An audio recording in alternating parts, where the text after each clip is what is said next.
जनविद्रोह सफल हुन्छ भनेर चैत 15 गते बिहानैदेखि विभिन्न वेशभूषामा युवा संघका केही व्यक्तिहरू र पुलिस प्रशासनका केही व्यक्तिहरू सिभिल ड्रेसमा हात हतियार सहित गएर अर्काको घरमा चढेर बिहानैदेखि घर कब्जा गरेर जुन घटना पुलिस प्रशासनले घटायो र हामी कार्यक्रम स्थल 1:30 बजे पुग्दै गर्दाखेरि कार्यक्रम स्थल पुग्नुभन्दा 15 मिनट अगाडि नै हामी जहाँ स्टेज बनायौं हामीले त्यत्रो खर्च गरेर शान्तिपूर्ण प्रदर्शन गर्ने भनेर हाम्रा पाहुनाहरू हामीलाई स्टेजै पुग्न नदिकिन बाटैबाट गोली हानेर चाहिँ नि लखेट्न थालेपछि टियर ग्यास हान्न थालेपछि त्यस पछाडि हामी अघि बढ्नु पर्यो।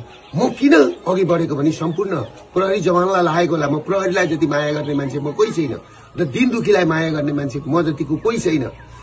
प्रहरीलाई लाग्यो होला दुर्गा प्रसाईले पेलो भनेर, तर मैले त्यहाँ पुग्दाखेरि के सुरागी पाएँ भन्दाखेरि त्यहाँ माथि छतमा साफ सुटरहरू बसेर मलाई टार्गेट बनाएको भन्ने मैले बुझिसकेको थिएँ। र अर्को कुरो के थियो भन्दाखेरि मेरो कानको छेउबाट गोली गयो। 3 कुनेमा पुग्दाखेरि मेन ठाउँमा पुग्दाखेरि स्टेजको छेउमा पुग्दा र म त्यस पछाडि मैले कुरो बुझिसकेपछि मेरो कानको छेउबाट गोली पनि गयो। फेरि अर्को कुरा के भन्दाखेरि तपाईहरुको मेरै गाडीमा आएर टियर ग्यास खसिसकेपछि त्यस पछाडि म उत्रेर मेरो ड्राइभरलाई निकालेर म आफै गाडी चलाएर यिनीहरूले मलाई मार्दै रहेछन् र यिनीहरूले मलाई कि त थुन्नु पर्यो गुन्जालो पेरुको गुन्जालो बनाउने या त बनाएर मलाई कि त थुन्नु पर्यो कि त मार्ने षड्यन्त्र गरेको मैले बुझिसकेपछि मेरो अन्त काहीँ उपाय नभएर म पुलिसको ब्यारिकेड तोडेर सुरक्षित स्तरतिर म पुगेको थिएँ र म पुगेको हुँ र मैले पुलिसलाई चित्त दुखाउने काम मैले गरेका छैन। आम सर्वसाधारणलाई म के भन्छु भने तपाईहरुले देख्नु भएको छ राज्य आतंक कसरी अघि बढिरहेछ। किनभने माओवादीको उसमा चाहिँ 3000 जति मान्छे आए अनि मान्छे आएनन् भनेर हाम्रा मान्छे बढी हुन्छन्। काठमाडौँमा हाम्रो त्यो दिन मान्छे 5 लाख मान्छे उत्रिदै थिए। हाम्रो कलङ्कीको मास आउन दिएन, हाम्रो गौशालाको मास आउन दिएन, हाम्रो बसपाको मास आउन दिएन।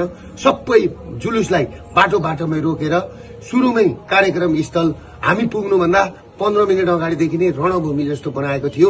त्यसले गर्दाखेरि कुन नेपाली दाजुभाइ दिदीबहिनीहरूको आँखाबाट आँसु झर्दैन, कसको ब्लड खुन ताप्दैन।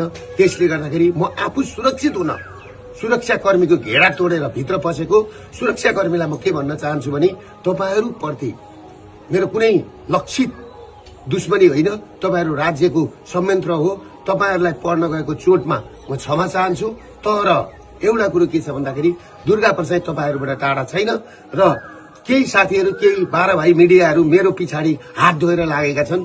यिनीहरु भनेको क्रिस्चियनको पैसा खाएर, USAID को पैसा खाएर, युरोपियन युनियनको पैसा खाएर आज देश तहस नहस बनाएको छ र केही मारवाडी तस्करहरू र 12 भाइ मिडियाहरु जुन तरिकाले लागेका छन् सोशल मिडियामा बोल्ने बुद्धिजीवी दाजुभाइ दिदीबहिनीहरूलाई सबै बुद्धिजीवी विज्ञ वर्गहरूलाई म के भन्छु भने यो नागरिक विद्रोहलाई सफल पार्न सबैजना सहयोग गरिदिनुहोस्। म भागेको छुइनँ, म भाग्दिन।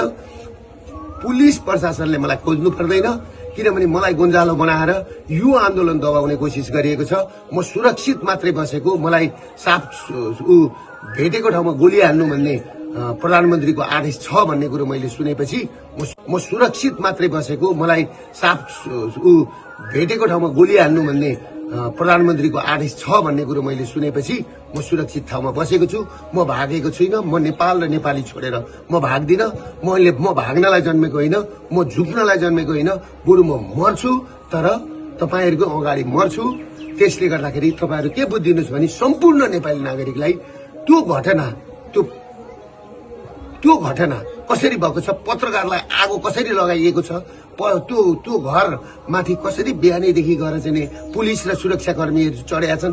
र अर्को कुरो के छ भने हाम्रो अभियानले म फिल्ड कमान्डर कमान्डर हुँदै हुँदाखेरि मेरो मुखबाट सुन्नुभयो तपाईहरुले चाहिँ सुनेको छ फलानालाई आगो लगा, फलानो घर आगो लगा, गोली हान भनेर। मैले त्यहाँ भनेको छु बरु एयरपोर्ट कब्जा गरौं, संसद भवन कब्जा गरौं, मान्छेका घरमा आगो लगाउने तोडफोड गर्ने काम नगर साथीभाइ हो भनेर मैले भनेको छु। तर जुन घटना भएको छ त्यो घटनाप्रति म दुःख व्यक्त गर्दछु र जुन मान्छेहरू जुन 5 जना मरेको खबर आएको छ, अहिले 2 जना मात्रै देखाएको छ। एकजना पत्रकार भाइप्रति हार्दिक श्रद्धाञ्जली व्यक्त गर्न चाहन्छु र अर्को हाम्रो महर्जन भाइप्रति हार्दिक श्रद्धाञ्जली व्यक्त गर्न चाहन्छु र अरु 5 जनाको पनि तुरुन्त यिनीहरूले चाहिँ सार्वजनिक गरून्। त्यो भन्दै म सम्पूर्ण नेपाली दाजुभाइबाट म टाढा छैन, म काठमाडौँमै छु। तपाईहरु के नगर्नुहोस्, म काठमाडौँमै कुनै एउटा मन्दिरमा बसेको छु, म सुरक्षित छु।